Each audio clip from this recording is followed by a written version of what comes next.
Seriously, you called that love? What do you know? Okay, little Miss Love Guru, if you're really that experienced, make that guy your boyfriend. Succeed, and I'll give out the love of my life. If not, I'll do as I please. What Blair is daring me to do was impossible. I was tidying up my room when a call came through. Oh, my big sister. She lives with Mom, so I've not seen her in a year. Blair, it's been a hot minute. How have you been? Hi, Kiernan. Well, not so good. Mom left. Oh no, what happened?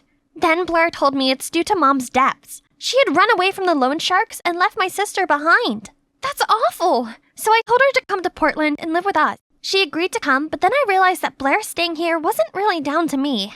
Oh well, it's not like I could leave her in danger, right? So later over dinner, I told my family about Blair's current situation. Oh, how terrible. Yes, Blair must come and stay. Yay! Their kindness didn't surprise me as my stepmom and stepsis, Chrissy, have been lovely to me ever since I moved in. You know what's even cooler? Christy is a rising teen pop star, but she's so sweet. We've grown super close, and she even told me all about her secret boyfriend, Damien. They'd been together long before Chrissy became famous, and had since kept their relationship out of the public eye. This is so exciting! I haven't seen Blair since our parents split. This guest bedroom is going to be hers, and we're living under one roof again. Blair's basically my alter ego. She's pretty, outgoing, and popular, while I'm more of a homebody. Come to think of it, I see a lot of Blair and Chrissy. They're both so extroverted and confident. They'll get along just great. But to everyone's surprise, Blair showed up looking completely different. Wow, it seems like living with Mom, a party animal, had clearly influenced Blair. Hello, Blair. I'm Stacy, and this is my daughter, Chrissy. Welcome to Portland. You must be tired from your trip. Let me take your bag. Sure. Huh? Doesn't it seem like everyone's excited about Blair's arrival, all except for Blair? Maybe she's just tired. I showed Blair her room and helped her unpack. Oh my god, they're unbearable. How can you stand living with them? They think they're so much better than everyone else. What? Blair had only spoken to them for 5 seconds. Why she disliked them so much already? Give them a chance, they're really lovely. Blair's probably just stressed out from all the mom stuff. Hopefully, with time, she'll see how great stepmom and Chrissy are. Only things didn't get any better. After class, both Chrissy and Blair came up to me. Hey, wanna hang out? I asked her first. Oh, then we can all go together.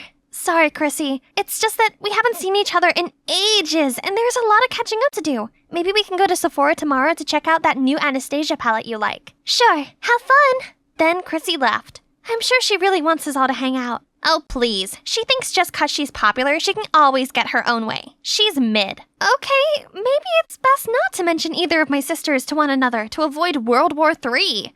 Things went on like that for a while. I took turns to hang out with Blair and Chrissy. Once, when Blair was chilling in my room, I noticed her smiling at her phone. Seemed like our homegirl had finally found something fun to enjoy around here. I excitedly asked her what she was watching. Look, isn't he cute? He goes to our school also. Wait, no, it can't be. That's Damien, Chrissy's secret boyfriend. If Blair learns that the girl she hates is her crush's girlfriend, all hell will break loose. I think I'll ask him out. Really? He's so popular, he must have hundreds of girls wrapped around his finger already. Besides, what if he's not into you? You'll only be rejected and get hurt. What do you mean? Am I not pretty enough? Oh, I see. You think that a popular guy like him is only suitable for your famous, fabulous other sister, Chrissy, don't you? No, that's not what I mean. You're gorgeous. In fact, out of his league. You deserve a guy who has time just for you. So why bother competing for attention from someone like him? Okay, thanks. But he's my type. I'll ask for his number Monday morning. Oh no, I just accidentally encouraged Blair to ask out Chrissy's boyfriend. I can't reveal that Chrissy and Damien are secretly together, but I can't let Blair steal someone else's boyfriend either. What a mess. I tossed and turned all night. Then when I woke up, I decided I'd just have to make Blair stop liking Damien. I don't condone catfishing, but right now it's the only way. Hey there, Blair, right? It's Damien here from math class. What you doing? A few seconds later, Blair replied, Oh my god, I was just thinking about getting your number. Looks like the first steps of my plan are working. I texted Blair as Damien regularly. I made sure he was a man of 1,000 red flags. But for some puzzling reason, Blair seemed smitten with him. I gave him a seriously challengeable temperament. He could throw a tantrum one moment and become sweet the next. Then I photoshopped Damien's selfie into a photo of a messy bedroom, then sent it to Blair. Surely she couldn't abide by a narcissistic, messy guy like him. I'm so sorry, Damien, but I have to save my family. Huh? What? She sent back a picture of her room being messier than ever. She's always the clean freak around here. I had to see with my own eyes. Hey, may I borrow your hair curler? And what's with your room? So what if it's a bit untidy? Neat people are total psychos. Okay, it's time to get personal. Blair's biggest pet peeve was being commented on her look. So when she sent Damien a selfie, I didn't hold back. Babe, can't you dress more ladylike? And you really should cover up that awful tattoo. Voila! That's how you wake up the beast inside this fierce girl. However, the next day, Blair showed up with a completely new look. Worse still, she walked straight over to Damien. I had to fake having an emergency to prevent a disaster from happening. Afterward, I texted Blair. I'm not ready to let everyone know about us yet. Please understand, babe. You know I like you. There, that should stop her from trying to approach him again. Even so, during lunch, Blair wouldn't stop blabbering about Damien and showing me his texts. Isn't he quite rude? You don't normally let guys tell you what to do. He's not. He's just opinionated. I'm into that. No, he's horrible. I don't understand why you like him. He's sweet. You just don't know him like I do. Our love is complicated, but that's what makes it special. Seriously, you called that love? What do you know? Okay, little Miss Love Guru, if you're really that experienced, make that guy your boyfriend, succeed, and I'll give out the love of my life. If not, I'll do as I please. What Blair is daring me to do was impossible. That guy, Adrian, is as popular as Damien. While Damien's the friendly one, Adrian is nicknamed Jack Frost due to his icy cold exterior. Rumor has it, no one has ever seen him crack a smile. Surrender? As expected. Then step aside, sister. Not knowing what else to do, I agreed to the bet. This is for Blair, for Chrissy, for Dad's happiness. Hi, Adrian, right? Are you free tonight? Or whenever. He gave me this cold glance, then went back to chatting with Damien. Please, I'm just trying to win a bet with my sister. One smile from you is enough to save the fate of an entire family and stop 2 girls becoming homeless. Can you just... Adrian gave me this odd look. Then he burst out laughing and took my hand. Sure thing. Can't wait for our date tonight. I left in a haze of confusion. That really just happened? Adrian must be messing around. But nope, he actually showed up at my doorstep that evening. This meant I'd won the bet, right? So I called Blair over to show her, but she just brushed it off. That proves nothing. Talk to me when Ice Boy professes his love for you. Man, I guess this means I'm going on a date. The tension in here was palpable, so I decided to break the awkward silence. Hey, where are we going? I mean, this isn't actually a real date, is it? It's definitely real. You insisted. I must have looked so dazed that he continued. Don't worry, I'm not messing with you. Anyway, I think you'll like where I'm taking you. I used to think he was incapable of smiling, but turns out he looks even cuter when he does. A drive-through cinema? Wow! I'd seen these in old movies, but I had no idea it still existed. So, what's the deal with your sister Chrissy? You mentioned a bet? You know that Chrissy is my sister? Of course, it's not exactly hidden. Besides, I'm friends with Chrissy's boyfriend. So, you know? Yep, there's no secrets between me and Damien. And don't worry, I have his back. So, can you answer my question now? I like this different side to Adrian. So before I could stop myself, I told him how the bet wasn't with Chrissy, but with my other sister, Blair. And I was catfishing Blair as Damien to protect my family, but it's barely working. Whoa, that's intense. Secrets make things complicated. Life sure would be easier if we could just be ourselves. So, why did you decide to go on a date with me? Don't you think it's weird? No, not really. Beats how girls normally ask me out. I arrived home feeling on cloud 9, but then I walked past Chrissy's room and saw her upset. I asked her what's going on. It's Damien. He wants us to go public, but I told him I'm not ready yet. I like having this part of me private, and I don't want Damien to be open to backlash and scrutiny. But he didn't understand and thought I was embarrassed of him. Oh, Chrissy, what a pain. Give him time, I'm sure he'll come around. But the school performance is in a few days. How am I supposed to take the stage in this state? I hated seeing Chrissy so downhearted like this, and I thought about Adrian and what he said during our date about honesty. I don't know much about the pressures of fame, but I do know that your feelings for Damien are real. I don't think love is something that you should hide. Honesty is the best policy. It might be hard at first, but you can get through it together. Now, come to my case, I should also follow my own advice and put an end to my catfishing before it gets out of hand. I tried hard to think of the best way to break this to Blair while we were walking to school the next day. After much hesitation, I pulled her aside before entering school for a talk. Only, before I could get to the main part, Damien walked past and oddly, Blair didn't do so much as to blink. Seeing my confusion, she said, "Yesterday he ignored all of my messages. You're right, I deserve someone better. Anyway, what did you want to tell me?" "Oh, that, my date with Adrian was amazing." It all happened because of you, so thanks. And sorry about Damien. It's okay. That's strange. Did my smitten sister really just give up that easily? But anyway, at least it's all over now. And I don't even have to come clean anymore. The day of Chrissy's performance arrived. Me, Adrian, and Damien had backstage access. Actually, I'm here for emotional support as Chrissy is about to tell everyone about her relationship with Damien. This is a surprise for Damien too. He just thinks we're here to get a better view of Chrissy. She slays the performance and the audience adored her. Thanks everyone. Thank you so much.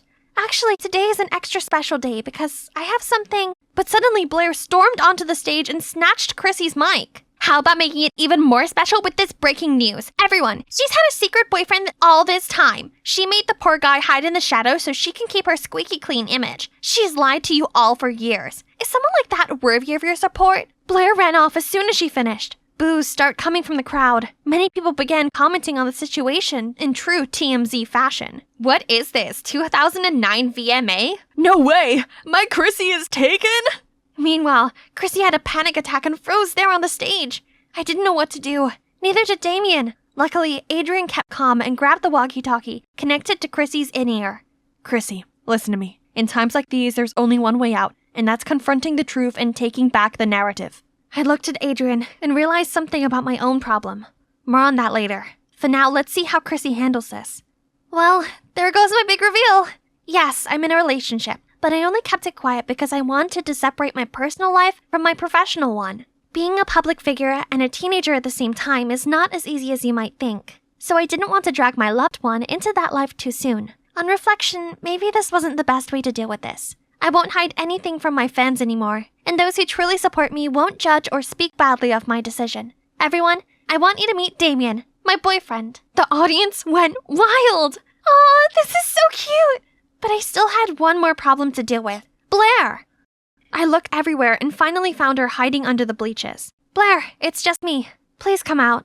I started to talk about what just happened, but Blair didn't want to hear it. I know everything. You tricked me because you think I'm an idiot. La la la la la la. I let her finish her outburst and calm down. Then I apologized and told her the truth. I only did it because I didn't want you going after a boy who's already taken. I know I went about it in a completely wrong way, but I just wanted to keep our family together. I love you, and I don't want to be in the middle of your jealousy towards Chrissy anymore. If you just gave her a chance, you could have just been honest with me. This is all because you prefer Chrissy over me, don't you? No, of course not. I just wanted to protect you, and for there to not be any more conflict between you and Chrissy.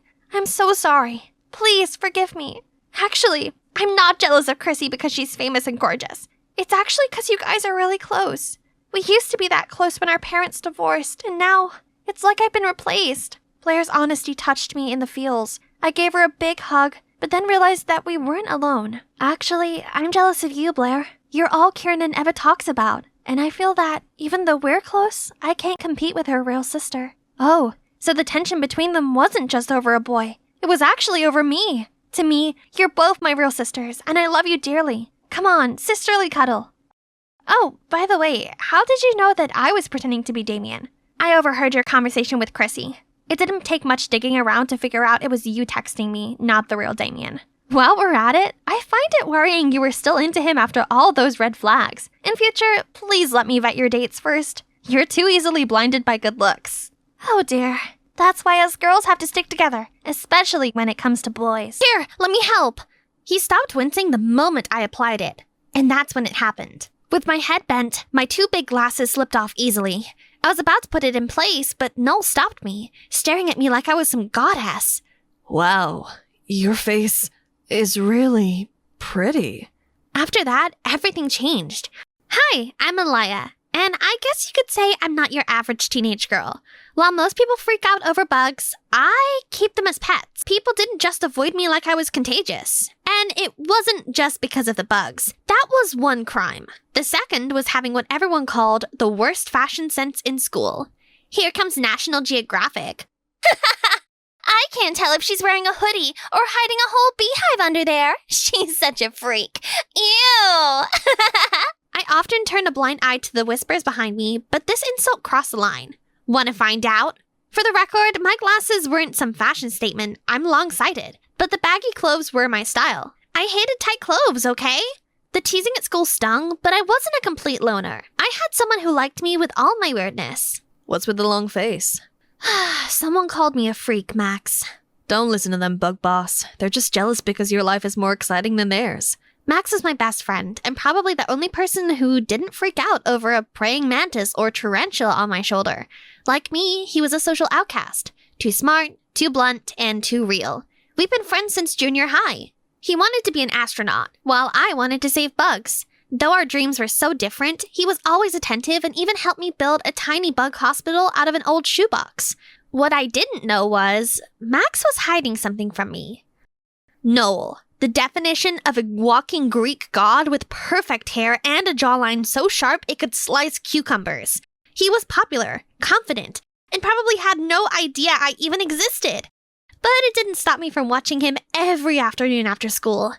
I was crushing hard for the guy, and Max was less than thrilled about it. Seriously? Him again? Why do you even like that guy? He doesn't know the difference between a beetle and a cockroach. What do you have against him, Max? He's an airhead. You're too smart for his type. Guys like that, they think they're God's gift to mankind and treat people like decorations. And you know all this how? You've never even said hi to him before. I don't need to. Trust my instincts, Aliyah. He's no good. I chalked Max's behavior up to plain old jealousy. I mean, what guy wouldn't want to be in Noel's shoes? So I brushed off everything Max said.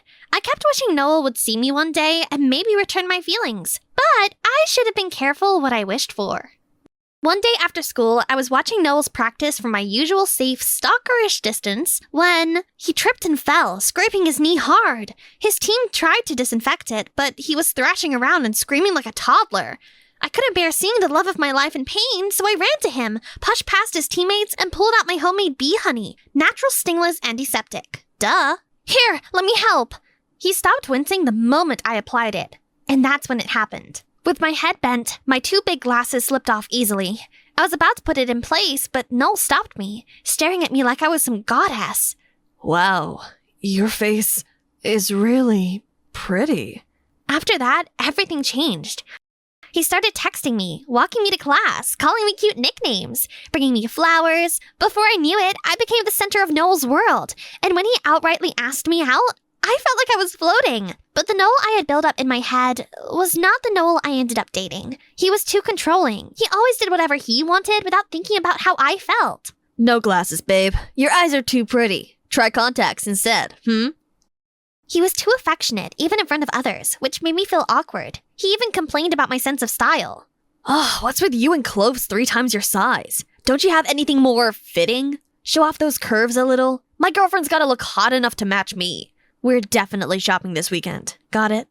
But the worst was his reaction when he visited me for the first time, and I showed him my insect collection. Okay, don't freak out, but I have to show you my pets. This one here, she's a hissing cockroach from Madagascar. Isn't she the cutest?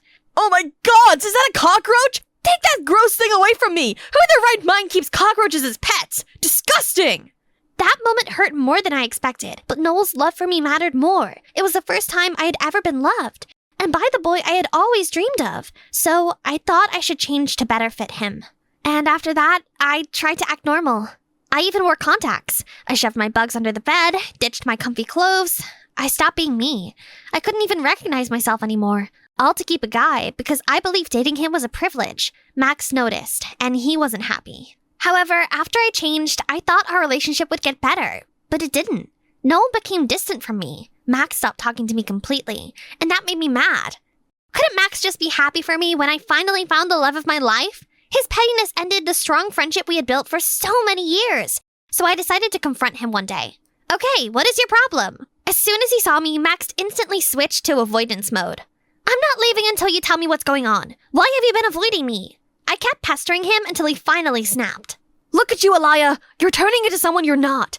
Is this really who you want to be for a guy who only liked you after you changed everything about yourself? The truth of his words hit me like a slap, and I lashed back at him. Why do you care so much? Just because we're friends doesn't mean I can't date or make other friends, you know. Don't be so jealous. Jealous of what? I've seen my best friend disappear right in front of me. His reaction then should have been my biggest clue to this puzzle of his weirdness, but I completely missed it until Noel's birthday party. Noel threw a big party and invited all the popular kids at school, and soon his house felt like a sauna. I got so thirsty I needed some water. So I decided to go to the kitchen to get something to drink, but I was instantly shocked. Max was there, dressed in PJs and looking through the fridge like he owned the place. Stupid Noel, with his stupid parties. Can't get a wink of sleep. Max? Alaya! Of course you'd come. You're his girlfriend after all. I should have come downstairs. What are you doing here? Do you live here? Just pretend you never saw me. I'll go back to bed. He ran out of the kitchen, but no way in Mercury was I letting him off without answers, so I ran after him. Coming through! Max, stop right there! The moment he neared the stairs, my desperation to him got the better of me, and I did the best thing my brain could come up with. He wasn't injured. Well, maybe except his pride. Are you okay? Ugh, what do you want? Answers, Max. All this while, you've clearly shown hatred for Noel. Meanwhile, you live in his house? Make it make sense. Finally, Max got talking. I'm his stepbrother. It's been 3 years since my mom married his dad, but we never got along. He acts like I'm beneath him, like he's ashamed to be related to me. I couldn't believe my ears. Wait, so he threatened you not to tell anyone? Because heaven forbid anyone finds out that you are brothers with the school jock? Basically, it worked for me, though I didn't like him either. You may not know this now, but Noel is nothing but a jerk. As if on cue, we were surrounded by Noel and his army. What are you two whispering about? What are you even doing here? No one's supposed to see your face, remember? This is my house, Noel, and I'm not staying locked up in my room just because you're throwing some stupid party. Your house? You mean my father's house? You only get to breathe this air because he took pity on your poverty-stricken mom and married her out of mercy, you ingrate. I felt my heart clench. No, Noel wasn't a jerk. He was the devil. Don't talk about my mom like that. Or what? What's a dirty little bookworm like you gonna do? 0 muscle, 0 worth. I couldn't take it anymore. How on earth did I even fall for this jerk? And now he's treating my best friend like trash? That's enough! You have no right to insult Max. Why are you defending him? He's just a loser like you used to be. Give him a good beating, guys. What Noel just said was unbelievable. I never thought he would be this downright disgusting. I snapped. Before his lackeys could touch Max, I held up my purse. If you dare touch him, I'm gonna open this purse. No less than 50 cockroaches are crawling inside. Everyone froze. I was bluffing, but I prayed that my reputation would carry me through. I don't think she's bluffing. Noel, she used to carry bugs to school. All kinds, even tarantulas. That's why we call her National Geographic. Cockroaches? Tarantulas? Why would you bring those? I told you that stuff is disgusting. Then back off, before I unleash the wrath of the roaches. And just like that, the devil and his minions vanished. Party over. Max insisted on walking me home. We couldn't stop laughing, still riding the high from watching Noel and his friends run from imaginary cockroaches. For all his tough guy nonsense, a cockroach? That's his kryptonite? I'm stealing that move. Suddenly, Max stopped walking, and so did I. I could sense it was time to face the elephant in the room. I'm sorry I didn't listen to you about Noel. I thought you were jealous of him. Not your fault. I didn't give you real reasons to believe me. But truth is, you were right. I was jealous. Nothing to be jealous of, buddy. He's got the looks, but lacks the brains. Not that. I was jealous of him because you love him. Every day I saw you look at him. I wish it were me you were looking at that way. My heart stopped for a second, and then started beating again. Faster. Harder. What are you saying? I've liked you, Alaya, since before anyone else did. Since when have people called you weird and I didn't care because you were my kind of wonderful, and I still like you. Right then, I wanted to slap myself 100 times. The signs had been everywhere and I'd missed them all. The way he always knew when something was wrong. He always listened without judgment and let me be myself, even when I was too much for everyone else. With him, I never had to fake a thing. With him, I was home. I'm sorry I didn't see you sooner, but I see you now, Max. I wish I hadn't blindly fallen for someone as awful as Noel, who doesn't even deserve it. Is that another way of saying you like me too? Yes. It turns out my real love was closer than I ever realized. And now, for the first time, I know what it feels like to be loved for who I truly am. I broke up with Noel that night, threw away the tight clothes, and brought my bugs back out. People may still stare at me, but I don't care anymore. Why should I change who I am just to please a bunch of strangers who don't even matter? Now I have someone who cares for me and supports my interests. Someone who sees my differences as the special parts of who I am.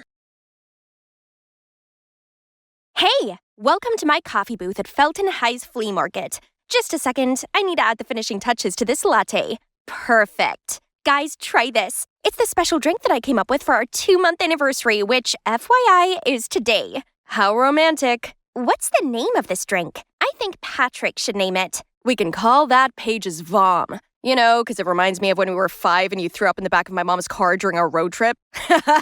Stop! I'm not kidding. Me neither. It's one of my favorite memories, as that's when I fell deeply in love with you. Or how about, why is everything a joke to you? Just leave. We're done. I'm sorry about that. Let's start over. I'm Paige, and everyone calls me Perfect Paige because, well, everything about me is perfect. That must be thanks to my parents. My dad's a hospital director, and my mom's a university president. They both excel in their jobs, juggle family affairs, never quarrel, and always have smiles on their faces. And me, I'm beautiful, smart, and have some talents, such as making drinks. My dream is to run my own coffee shop. On the side of the dream job at the national TV station that I will definitely get, then I'll come home to my dream boyfriend who's a flawless man that I can count on. And we'll have a perfect love story like my parents. Then why did I choose that funny guy as my boyfriend, you ask? Before he became my now ex, Patrick was a close friend since childhood. We lived in the same neighborhood, and it was my friend Doris's birthday, but she came up with a stupid condition that all the girls had to bring along a boy. Please? This sounded ridiculous, so I presumed it was a joke and showed up alone. Only everyone else had a +1 with them. Paige, you need to stop being so picky and give a guy a chance. How about your bestie Patrick? He's nice, smart, great at basketball, and he's pretty cute, right? No, we go way back. He's all right, I guess, but that's not enough. There's no one on this planet who can reach your ridiculously high standards. He's the best you're gonna get, and look, he's also so funny. Patrick's sense of humor is by far his most infuriating trait. Fine, Perfect Paige. You'll just have to show up to the prom alone then. And I doubt that's a perfect thing to do. I guess Doris's words played on my mind, because when Patrick walked me home, I blurted out, hey, if we're both single after we turn 17, then let's date. Then my perfect school year will end with a perfect prom night with my high school sweetheart, just like in a rom-com. Huh? Have you eaten too much frosting or something? No, of course not. I just can't possibly turn up to prom dateless. Oh, the outrage. As if anyone could ever dare to go to prom without a date. But I'm not just anyone. Such a humiliating thing would be a scratch on the diamond, which is me. Okay. I'll do whatever you want. Time passed by and I concentrated on my studies and my hobby. Then before I knew it, I turned 17 and still didn't have a boyfriend. I heard this strange noise coming from my balcony. Patrick? What is he doing with a rose in his mouth? Hey there, do you remember our oath once upon a time? Okay, fine. From today, I allow you to be my boyfriend. Go home and get ready. Tonight will be our first date. Wait, you serious? It's not a joke. Why are you always joking? All right. Where does my love want to go on our first date? So we started dating, and so far, so good. Seeing as he'd known me for years, he knew what I liked and what I was thinking. He never argued with me and just did what I asked. And best of all, everyone complimented us and said we were a match made in heaven. There was just one problem. Patrick's sense of humor was ruining the romantic vibe. So that brings us to the present and why I ended our relationship. Later that night, Patrick called and apologized, but I confirmed that the breakup was still on as I didn't want to cause strain to our friendship. He seemed pretty surprised by this, but Patrick being Patrick, he soon made light of it. Back to the friend zone. Alrighty. So, no need to pick up Paige every morning anymore. Nice. See you in math class. For some reason, I was a little sad that he'd agreed to do this so quickly, but it had just been a dumb fling anyway, right? But hang on, what about prom? I couldn't lose face with my friends, so I joined a dating app to continue the search for my Prince Charming. Too short, too nerdy, too glary. And after days of desperately swiping, I finally found a guy that caught my eye. I mean, I couldn't really see his face, but he had to be hot. I messaged him right away, and you know what? We got on so well and soon arranged a date. I fixed my hair one more time and walked over to him. Hello, you. Patrick? Surprise, my bae. I'm your perfect mystery partner. Patrick, I swear to God! How do you feel? Angry much, huh? Then now you know how my poor heart felt when you broke it to pieces. I was fuming, but Patrick kept up his annoying grin. So you're that starving for love? All right, I know your ideal type way too well. Let me find you a guy. You know, attractive boys tend to hang out in a herd. We'll see. You know, being handsome is only one thing on my list. The first candidate was this guy called Beavis, the basketball team captain. We started talking, and it went well enough for him to invite me to go watch his game. He even winked at me before he scored a perfect three-pointer. All the jealous glances turned to me. Looks like Patrick really found me a good deal. At first, this was kind of cool, but soon all of the love letters and gifts Beavis received got kind of grating. Worst of all, he accepted them all. He didn't seem to be faithful at all. Also, his grades really sucked, and he was always so sweaty. This first candidate is out.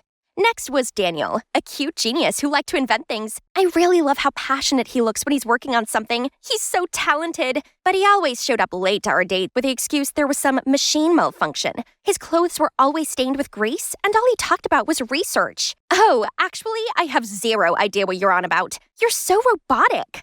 I went home and already saw Patrick making himself at home in our living room. He must have heard the news. So, sporty boy has too many fangirls. No good. Mechanic boy is too busy. No good. Then maybe a rich boy with a lot of free time could treat you like a princess. Patrick introduced me to this guy called Eric, the school rich kid who showered me with lavish gifts. That was nice, but then his clinginess felt suffocating. He always seemed to be there, and he wouldn't quit calling and texting me. He also spent longer than I did getting ready. No thanks. Why? You're too clingy. If you have too much time on your hands, then why don't you go do something useful? What? I only cling on to you because I care. But I guess I was just wasting my time on useless things because you're just a stubborn, spoiled girl that finds fault in everything and doesn't appreciate other people's feelings. No one's ever spoken to me like that before. Useless? Stubborn? Spoiled?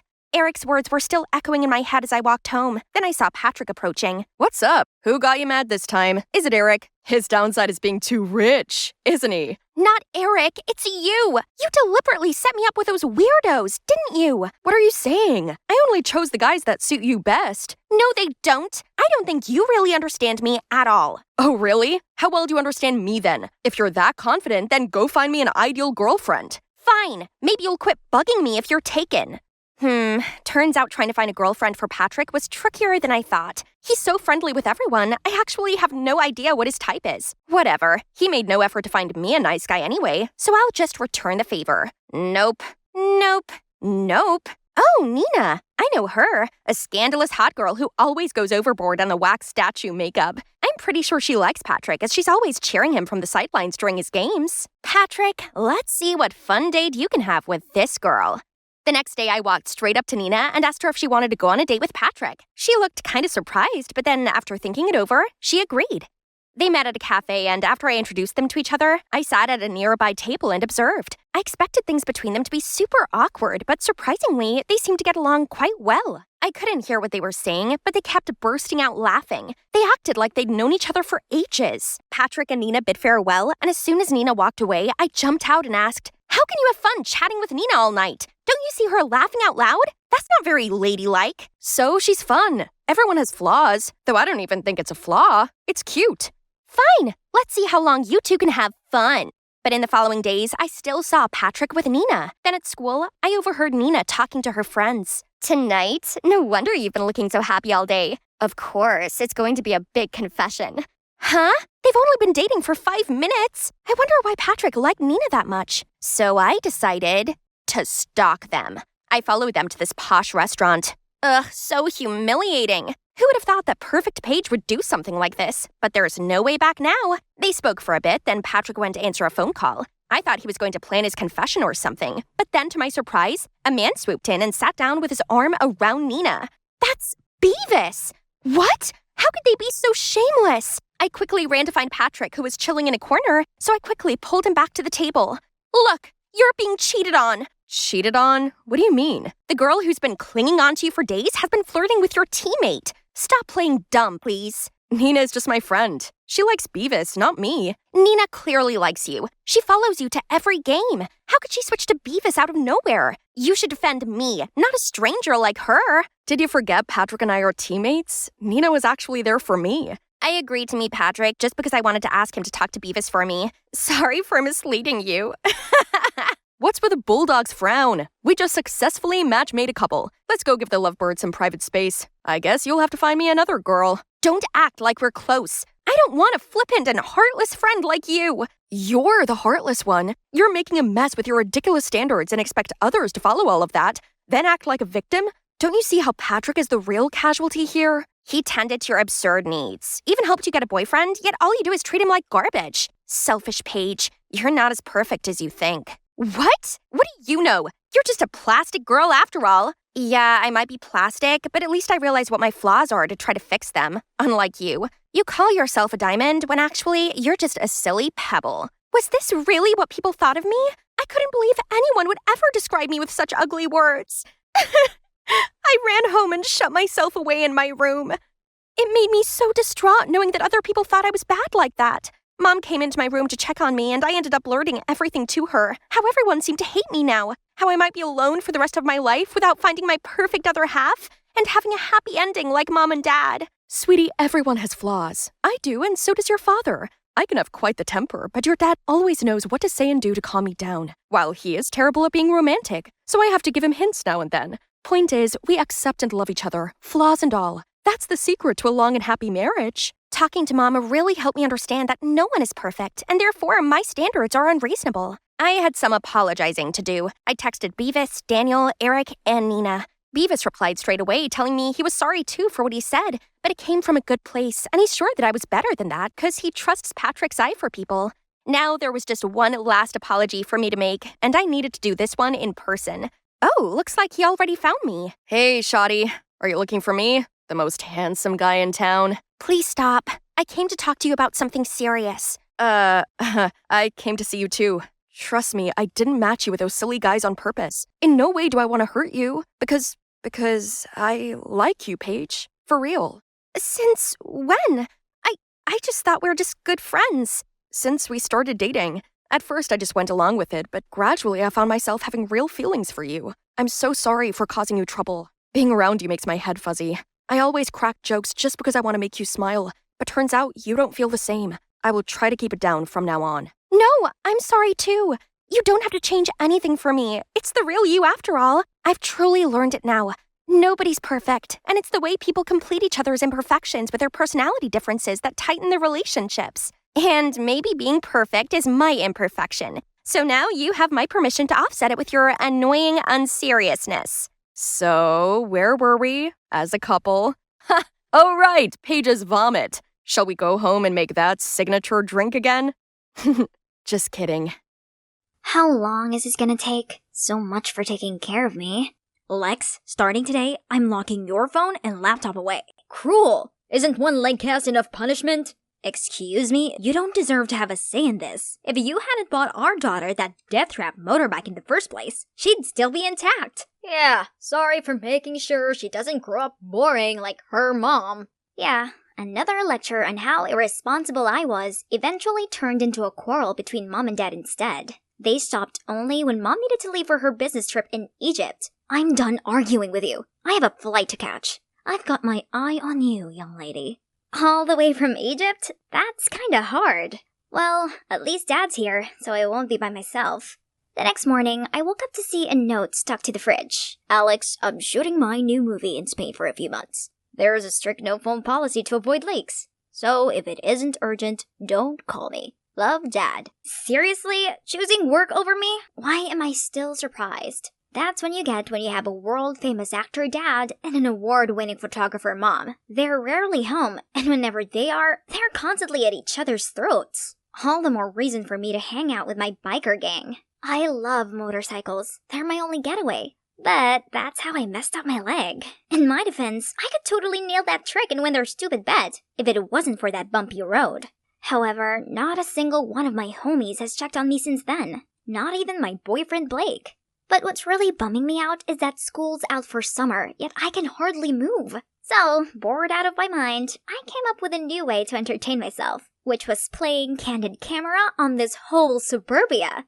Thanks to my mom's camera, I had eyes on the newlyweds Cunninghams on the right, the Carpenters on the left, a few other houses, and, ooh, tiny Timmy across the street. I swear to God, I almost thought some hunky guy had just moved in. My childhood friend, Tiny Timmy, had officially grown into Timothy. He looked just like a muscular version of Timothy Chalamet. Then Tim suddenly sat up and we accidentally made eye contact. Awkward. Looking good, handsome? He's even cuter when he smiles. Oh, he's replying. Even better up close. That's bold, Timmy. Too bad, though. Sorry, lame. Tim looks confused at first. Then when he saw my cast, he immediately leaves the room. Huh? A broken leg is enough to scare him off? He's lame. Then the doorbell rang. Hey, that took a while. You're here? Of course, you need to have a closer look, and could use a hand, or a leg. Yeah, come help this damsel in distress. From then on, Tim came over every day to help me out around the house. He'd been really helpful and even tried riding my motorcycle so it didn't have to sit idle for too long. Other than that bulked up body, he's still the friend I knew back in the day. We still had so much fun playing video games and watching movies together. You have to watch Bodies, Bodies, Bodies. It's nuts. Actually, I thought you might be into Lady Bird. Such a heartwarming coming-of-age story. Ew, no way. Timothy Chalamet is in it. Okay, sold. But how do you know that'd sway me? I just do. Like how I know you spy on me from time to time, which, by the way, is super creepy. Yeah, right. As if he didn't intentionally leave his blinds open while working out. Mr. Shy Guy. One day, as usual, me and Tim were hanging out, when suddenly my dear boyfriend Blake made a noisy entrance. Babe, you won't believe this. There's a racing tournament going on in the Upper West Side. You have to come. What's going on here? Sup? What do you mean, sup? Who's this little brat? Oh, this is Tim. Tim, this is Blake. Say hi. Hi. I don't care. What do you think you're doing? Watch your tongue. You've been ignoring me for weeks, and now you show up raving on about some dumb street racing contest? You don't even remember that I broke my leg, do you? But, you're mine! Blake was fuming like a bull ready for battle, and about to throw hands at Tim, but he stopped his fist mid-air. A defeated-looking Blake fled off as soon as he got out of Tim's grip. Coward. I apologized to Tim for dragging him into this mess, and he was surprisingly cool about it. Just curious. How did Blake and you become a thing? He's the leader of the biker gang, so I thought he was cool. But honestly, I never expected our relationship to last. Just like every other couple's. Exhibit A, my parents. I see. My dad's a good example as well. Then Tim revealed that his dad left his mom for another woman last year, which really upset him. I could relate so much to his situation. Maybe being locked up at home wasn't so bad after all, since we had the chance to catch up on everything. But the following morning, when I was chilling in my room, something horrible caught my eye. Something blonde. It looked like she was returning a hoodie to Tim. What kind of friend borrows a hoodie and acts like that around each other? Let's see what he has to say for himself. Who's that blonde? What was she doing at your place today? What? Who? She might look like strawberry shortcake, but don't be fooled. Whatever love you two might think you have will soon fade. That sweetness will turn sour in no time. Tim just burst out laughing. What's so funny? What made you think so? You don't even know Annabelle. Don't believe me? See for yourself. I then showed him all of the secrets I'd uncovered in our seemingly quiet neighborhood. First off, the couple from number 9 were both having affairs. The daughter from number 11 was using her boyfriend to hide her real relationship with another girl. And last but not least, the Carpenters, who seemed like suburban couples goal, actually had a far from blissful life due to Mr. Carpenter's drinking problem. In conclusion, there's no such thing as real love. I see your point, but on the other side of the spectrum, genuine love does exist. Tim points the camera towards the Cunninghams. I'm not buying their poster couple act. Then, one day, Tim said he had to work overtime at the library to prepare for an event with, you guessed it, Annabelle only. I had to hide my anger as I watched him drive off with Blondie. With nothing else to do, I decided to watch the Cunninghams. Geez, how could they seem so lovey-dovey all the time? I wanted to take my mind off of Tim, but the more I observed them, the more I thought about him with that Barbie. That's when I saw a book that Tim borrowed for me from the library. Looks like it's time to return it. I Ubered there, but there are many people here as well. Why did Tim say that the two of them would be here alone? Tim's face turned into the scream when he saw me. Didn't think I could get this far? Hi, don't mind me. I'm just here to return this. You should have just given it to me. Oh god, no. I can see that you're busy with Annabelle, isn't it? Yeah. How do you know my name? Oh, let's see. You remind me of that creepy doll who's also an absolute nightmare. Tim then immediately dragged me away. See? He's caring for me, not you, Annie. However, the fun was interrupted right away when I saw Blake outside. Time for you to pay. Tim immediately stood between Blake and me, but to our surprise, Blake signaled for his goons hiding close by to show themselves. Clearly outnumbered, I tried to stop the situation from getting worse. Let's be civilized here. We can sort this out without violence. You're right, babe. We can settle this with a bet. Whoever can do the trick that broke Lex's leg and top it off with the Akira slide can have her fair and square. The loser has to back down. First of all, I'm not some kind of trophy. Second of all, that stunt is incredibly dangerous. Right, Tim? Sounds worth it, though. Have both of you lost your minds? Tim went first, and even though he flunked it, he managed to land without a scratch, while Blake landed on his face. Of course, that fiasco got the whole gang so embarrassed, they scrammed immediately. But I was still so annoyed. Congratulations, you won absolutely nothing.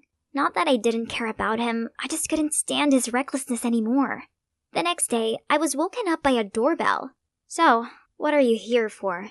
Sorry about last night, but if you stayed longer, I could have told you that I did what I did because I like you. Romantic styles.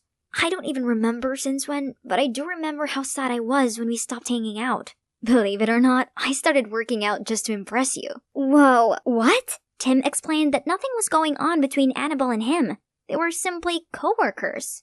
And he made up that whole thing about being alone with her at the library to see my reaction. What do you say? I can make you believe in love. Tim, don't be ridiculous. Love isn't anything like the movies. It's merely a temporary chemical reaction in your brain that makes you think you're really feeling it. Come on, just give it a chance. No, look at my parents, your father, all the families in this neighborhood. If you ask me, your feelings for me right now will fade, just like mine with Blake. I'm sorry for wasting your time.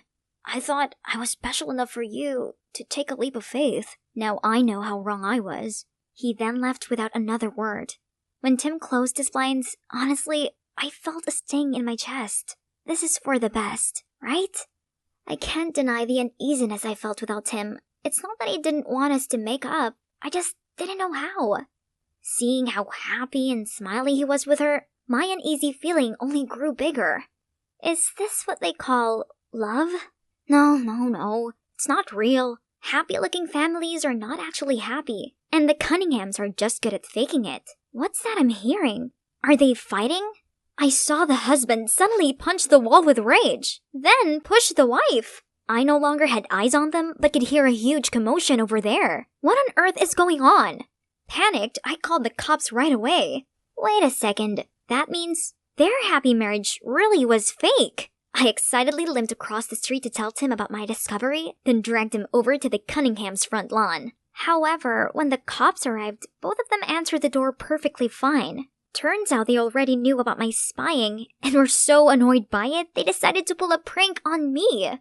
Great, my curious neighbors have also witnessed this whole humiliating ordeal. But the worst part was seeing the disappointment on Tim's face. You have to stop being so stubborn. Not every family is like yours.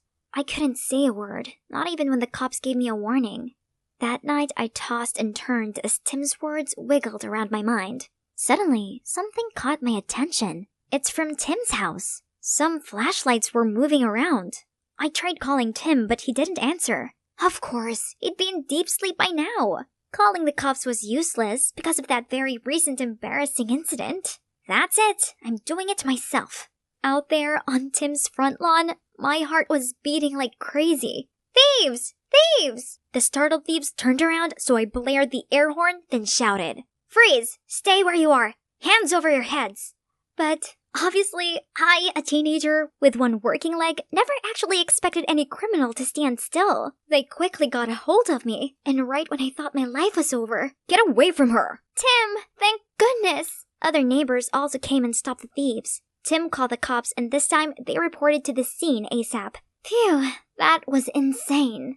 Mrs. Jones, Tim's mom, thanked me and invited me to stay the night. It's really nice of her, even though she burst out laughing when I explained the situation with the Cunninghams. When Tim went to grab some drinks for us, she asked me why I was alone in this condition. So I spilled everything about my family. Contrary to her reaction just now, she showed me sympathy. From her experience, love didn't always have a happy ending, but it doesn't mean it's not real. Tim's dad and I had genuine feelings for each other. It's just that over time, things changed. We're open to accept this and be honest with each other. That's what real love is. I wouldn't change a thing, and I would still fall crazily in love with him, despite knowing we would eventually break up. Because that's how I got Tim, the second real love of my life. Her words hit different. Maybe I'd given love a bad name. You're right, love is not at fault, and Tim is so lucky to have a loving mom like you. Meanwhile, my parents don't just hate each other, they put it all on me too. Bet you, even tonight's incident won't make them care. I see where you're coming from, but why don't you just give it a try? Their reactions might surprise you. So I called them up, and guess what? They both sounded concerned on the phone and said they'd come home as soon as they could. See, I told you so. It's all right now. Timmy, please show Lex where she'll be sleeping. That was really brave of you. Being all heroic out there despite your whole situation. I wouldn't have risked my life if it wasn't for what? I'm all ears. For you. I'm sorry I overreacted. The thought of becoming a boring old couple who hate each other bugged me. But then I realized if we were together, we wouldn't have to be that. We could be like the Cunninghams. That doesn't sound too bad now, does it? I guess not. Next morning, I woke up to my parents' call. They actually kept their promise this time. My mom explained that she thought Dad was home to take care of me, while Dad absent-mindedly assumed Mom only left in a fit of anger and was going to return soon. So they really do care about me. They just have a terrible way of showing it. They stayed together, thinking it would be best for me. But the unending tension and bickering was eating us all up from the inside. This incident opened their eyes, so they agreed to have a peaceful divorce while still looking after me together. I'm finally free from the cast, but I actually feel even more liberated than before. Is this the power of my newfound belief in love? Is it because I've realized that love was around me all along? I'm not sure myself, but who cares? Alex and Timothy signing off. Blue sky, white clouds, golden sand. Such a perfect day for sunbathing on this luxury Hawaiian beach, while being served by Kirby, my archenemy. That brat used to tease me all the time about my old clothes and messy hair. Little did she know, I was secretly a millionaire. Earth to Clarine. Castle building all day won't fill your stomach. Finish your shift and go home. Well, Mary, who doesn't want to get rich? Sadly, some of us can only dream about it. If you want to be Cinderella, then go find yourself a prince. Just not Danny. He's just as poor as us. Do not underestimate my Danny. My precious heart fell for him for a reason. It's just that he doesn't seem to realize that we're destined for each other yet. But Mary was right. My dinner won't cook itself. Let's see what we can afford for tonight. My dad left us when I was 4, and since then, Mom worked her socks off to provide for us. So it was down to me to also work to save up for my law school dream. All of a sudden, groceries started raining down on me. Bottles tumbled off the shelves and broke into pieces right by my feet. Ah! Is it an earthquake? I stooped down and prayed until it stopped. Thankfully, no one was hurt, but geez, it sure left a freaking mess. Warren, the store owner, looked distraught. This place was all he had, so I helped him clean up and place anything undamaged back on the shelves. Before you leave, please take this as a token of my gratitude. I hope it brings you luck. A lottery ticket? I don't know how this game works. I'll show you. It's simple. Each ticket has a unique set of numbers. Just check the results on TV tonight and see if they match. Let me see. Your numbers are 15, 26, 14, 48, 07, 23. Hey, those are the lucky numbers that have been on my mind all day. I want that ticket. Kirby, stop poking your nose in my business, will you? Sorry, miss, that's the last ticket today, and I already gave it to Clarine. Then I'll buy it. Here's your $2. Give it to me. You wish. I didn't really care about this ticket, but there's no way I was going to let her get what she wanted. And surely she wouldn't leave me alone. How about $10? That's a fortune to the likes of you. No thanks. I'd rather win millions instead and make you my maid. Look, you'll never get anything from me, be it this ticket or Danny. Just give up. Fine! Let me skip this stupid ticket, but Danny, never! Why are we always bickering, you ask? Well, we're both competing for the heart of Danny, tennis extraordinaire and brooding Adonis. Actually, I thought I had more advantage as he worked part-time at the same restaurant. But nope, Danny was such a cold fish. I tried again and again, but every single time, he just gave me a soulless thank you and that's it. If only I could build him his own tennis courts, perhaps he'd change his attitude. But that's impossible for a poor girl like me, unless I somehow hit the jackpot. The lucky numbers today are 48, 07, 15. Should I add winning the lottery to my daydream list? 26, 14.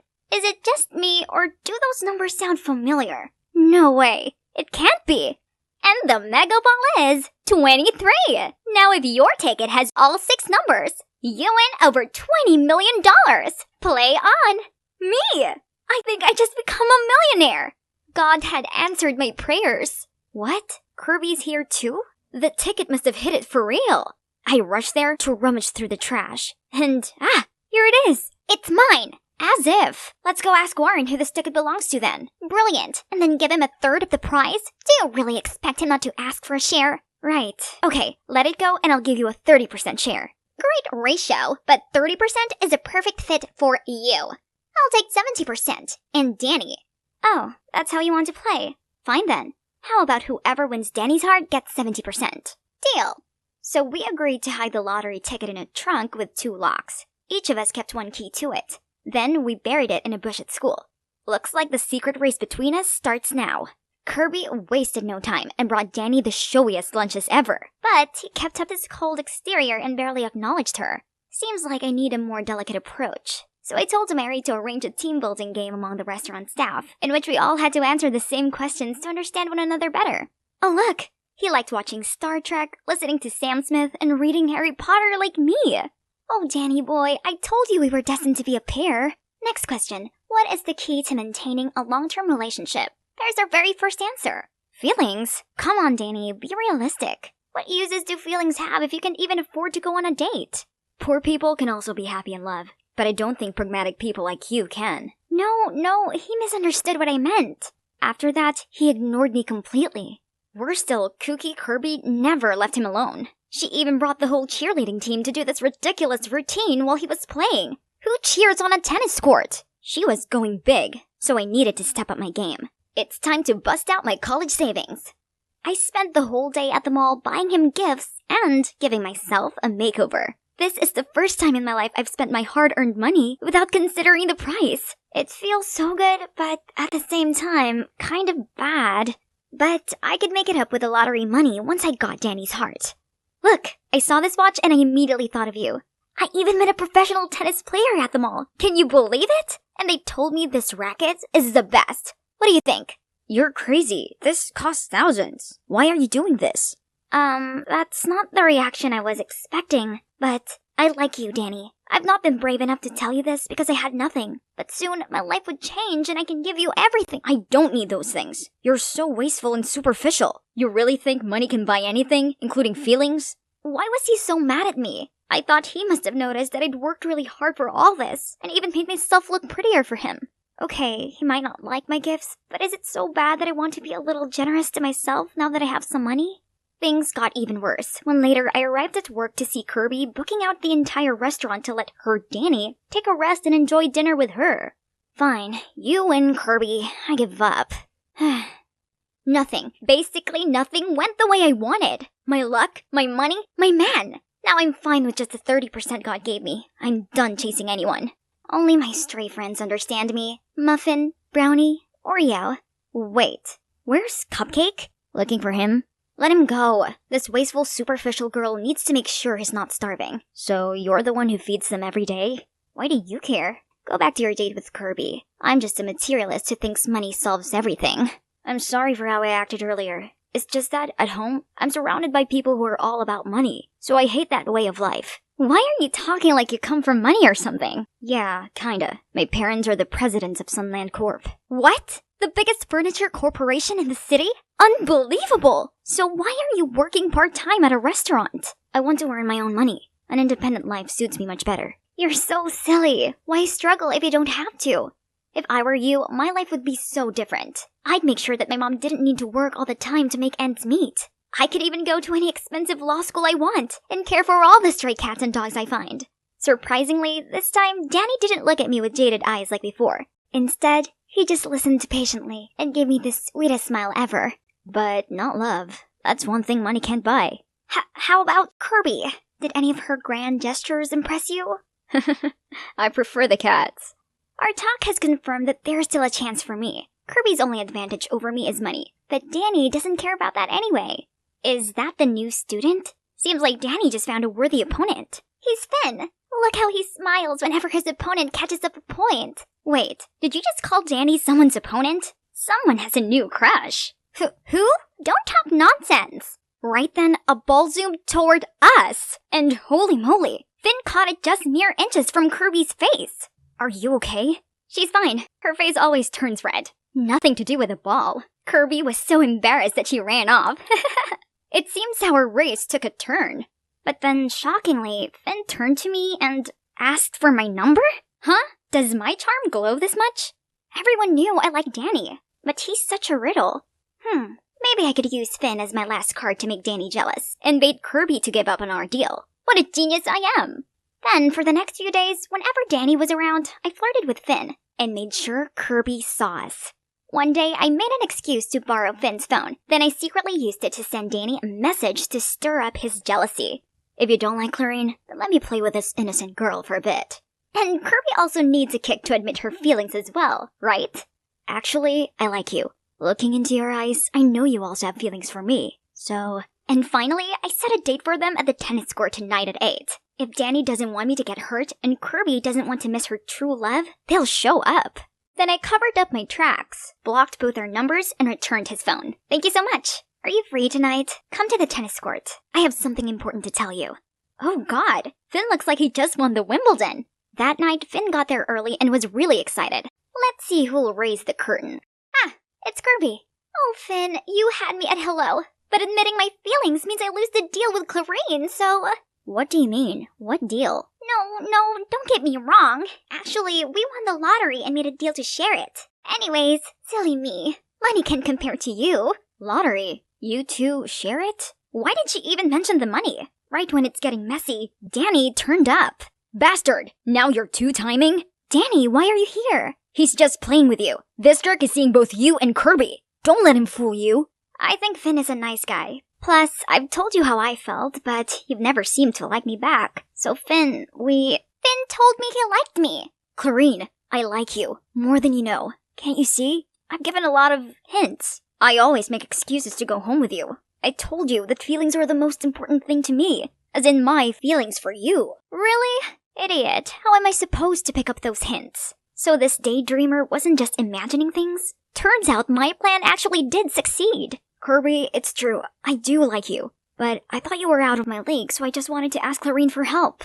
Oh, how nice. Kirby, with a huge grin, then admitted I won. Then she dragged Finn away. I guess my biggest win is successfully pairing up two couples.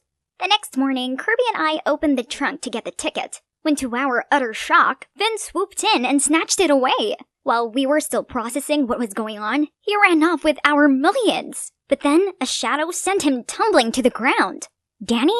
I saw him following you two and knew he was up to something shady. Then, Finn confessed that he transferred schools and approached me for the lottery ticket following his dad's order, who's none other than Warren. He knew it was a jackpot-winning ticket, so he set up a plan to steal it from me.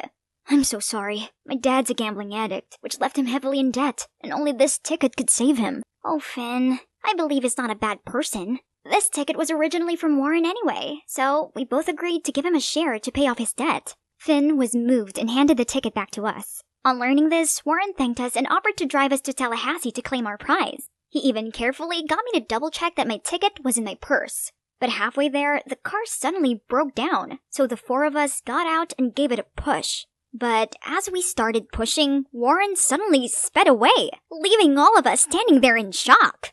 Where's your purse, Clarine? I left it in the car. That greedy snake Warren did this on purpose to run away with the ticket. Now what to do? Walk back home or walk to Tallahassee? Calm down. Danny already has a backup plan. This is the real ticket. Enjoy the view for now. A taxi is coming to pick us up. Actually, the moment Warren offered to drive us all the way to Tallahassee, I sensed something sketchy. So I swapped the tickets. My dad's gone too far this time. He needs to stop gambling and work hard to pay off his debts instead.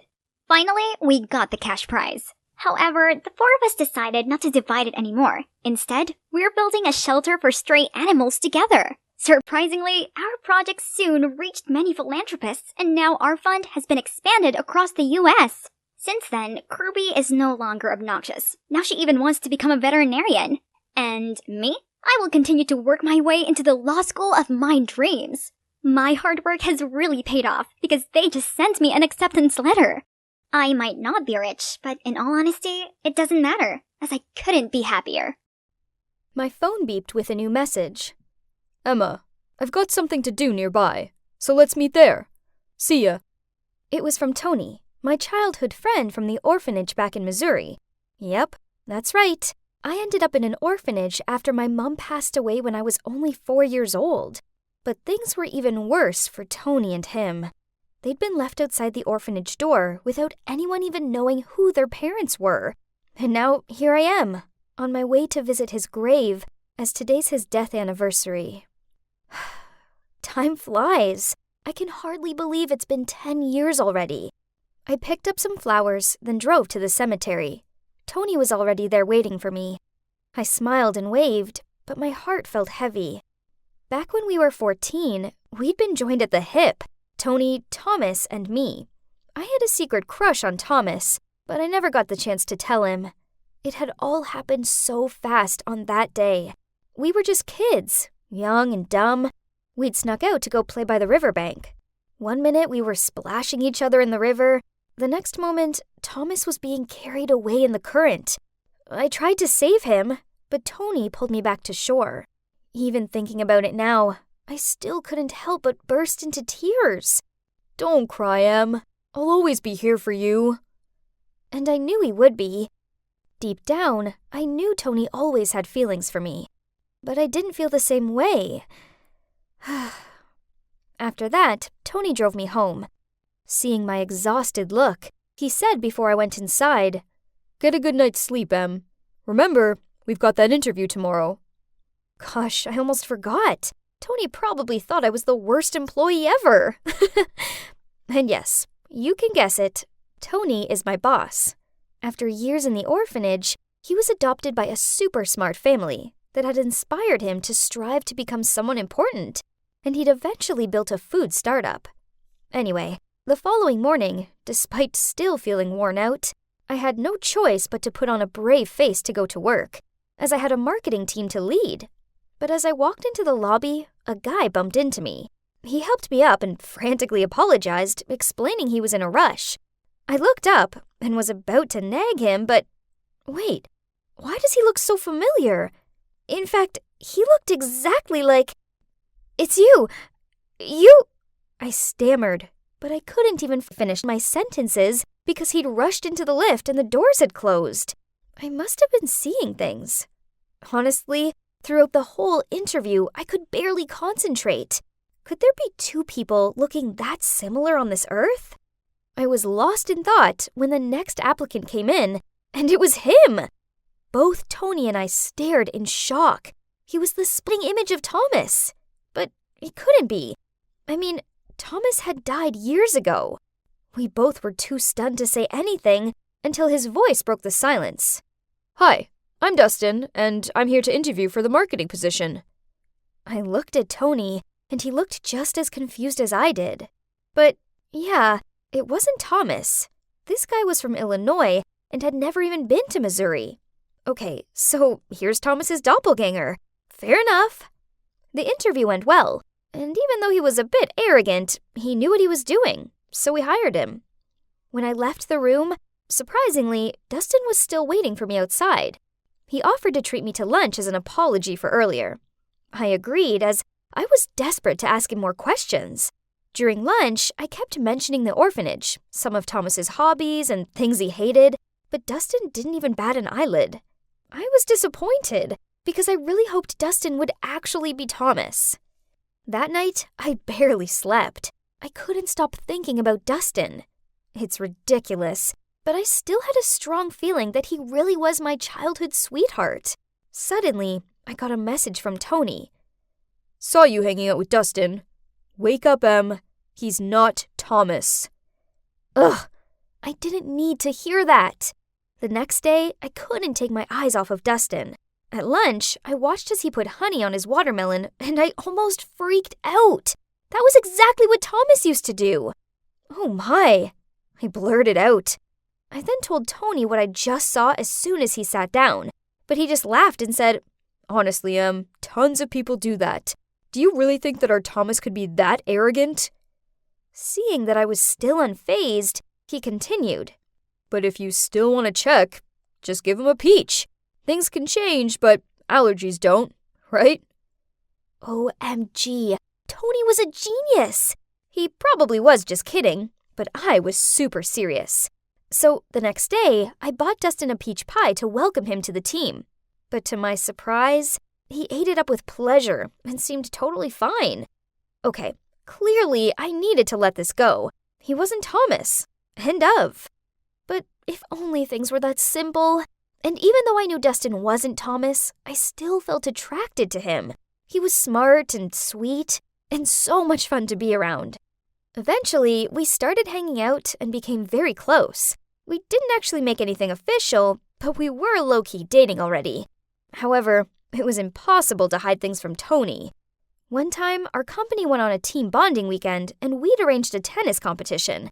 We had to pair up, so obviously I would go with Dustin, but as we're about to go sign up, then Tony came to ask me to be his partner too. My God, it was so awkward. Then Tony said in a very sulky tone, Okay, how about we have a little competition? The winner gets to pair up with Emma. And so they had a swimming race. That's so embarrassing. I knew Dustin couldn't swim, so I started to panic, but he got in the pool anyway. Obviously, Tony won, but who cares? He was acting like a child. I rushed over to help Dustin, who was left coughing and choking on the water, and at that moment, I realized that I was falling for him so much. But since then, there were rumors in the company that Dustin was only flirting with me to get promoted. One morning, we were walking through the lobby together when two girls started whispering about us. So Dustin took my hand and went straight to the girls saying, I love Emma. What's wrong with that? Tell me. Go on. At that exact moment, Tony appeared and asked if he could have a word with Dustin in his office. I was so nervous. Now everyone knew we were in some weird triangle, and I didn't like it one bit. Then one of my colleagues overheard Tony telling Dustin that if he didn't leave me alone, he'd be fired. I couldn't believe it. I went to find Tony right away, and before I could even confront him, he said, Yes, it's true. I asked those girls to start the rumors, and I also asked that jerk to give up on you. It was me. I did it all. I just don't get it, Em. Why have I ever been good enough for you? Tony, wait. It's been 10 years. Why couldn't you give me a chance? Why can't you let Thomas go? Some guy who looks like him walks up and you totally forget about me? He's a loser compared to Thomas. Don't you dare call him a loser, I said. See? In the end, you still care about him only, not me. Tony shouted, then stormed off. I hated to be in this situation.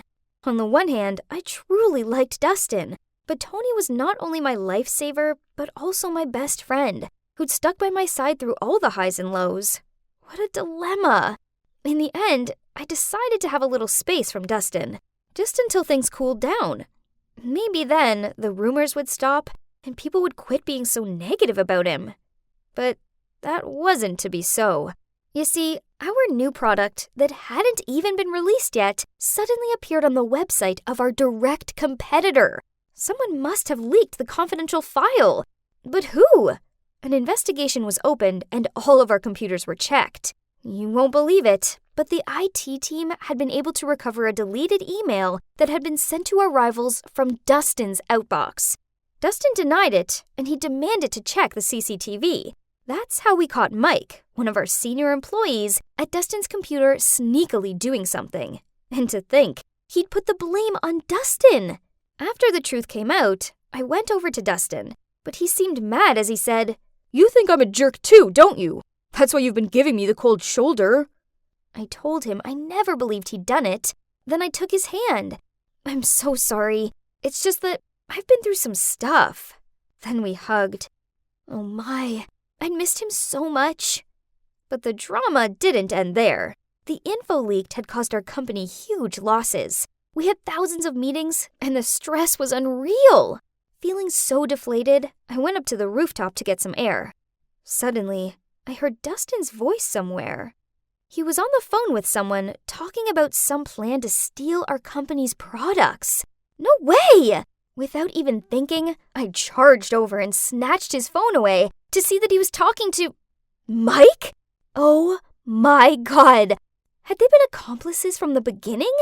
I was so angry, but actually more disappointed. So I asked him to resign and stay away from my sight. I know I should have exposed him to the whole company instead of letting him go that easy, but I guess my heart couldn't bear to do that. I felt so bad, especially towards Tony, the best friend who's always by my side, while I was busy chasing after a jerk. I lost contact with Dustin after that, and I barely had time to think about it because our company was on the brink of bankruptcy. But one day, I got a call from him, followed by a message saying, Please don't ignore me. I've got something important to tell you. So we met up the next day at a coffee shop, and as soon as I saw him, I said, Look, Dustin, I've had enough of your lies. Please just get to the point. Then he replied, Emma, I admit that I only came to work for your company to steal your ideas. But seeing you and Tony after all these years, and falling for you all over again, well, that wasn't part of my plan. I was confused. After all these years? What are you talking about? Then he showed me his wrist, and he was wearing a friendship bracelet. Remember this? You gave it to me on my birthday 10 years ago. OMG. What was going on? I couldn't believe my eyes. I'd given this to Thomas. But then why? But the peach. I continued. He just laughed and said, I overheard you guys' plan, so I made sure to take allergy meds just before. Then he went on to explain that he was Thomas, and that he'd been lucky enough to be saved that day on the river. There was a family who were out in the river searching for their drowned son, but instead of finding him, they found Thomas, and so they kindly adopted him and changed his name to their son's, Dustin. This was insane. Here was Thomas right in front of me, after all these years. And guess what? His adoptive father is the director of our rival company, and so he'd asked Dustin, or should I say Thomas, to come and infiltrate our company. Thomas kept apologizing for it, saying how much it had tormented him, and that he just missed me and had to tell me the truth. My head was spinning. This was all too much. I needed a moment to think it all through. But in the end, we decided that he could help our company by uploading a post to expose the truth. Obviously, as soon as Tony heard about it all, he was furious. He was mostly mad at me because I'd covered for Thomas. He'd even stopped talking to me for a while. But putting that aside, after Thomas's post, things got better for our company. We were able to launch new products as scheduled, and he even contributed some capital to help with our new project. Now our companies are still rivals, but at least it's now a fair competition. As for Tony and I, we eventually made up. He came to find me one day after work and said, I'm so sorry for how childish I've been. I was just jealous of you and Thomas. I was too selfish to consider your feelings. But you and Thomas, I want you guys to be together. You two are made for each other. I couldn't stop crying as he said that. It meant so much to me. And guess what? It has now been a whole year since Thomas came back into our lives, and the three of us are back to being the best of friends. Oh, and I should probably add that Thomas and I are engaged. We're so happy, and we're even opening an orphanage together for homeless kids like us. I'm going through many phases, but I finally found peace in life. I guess it all worked out after all.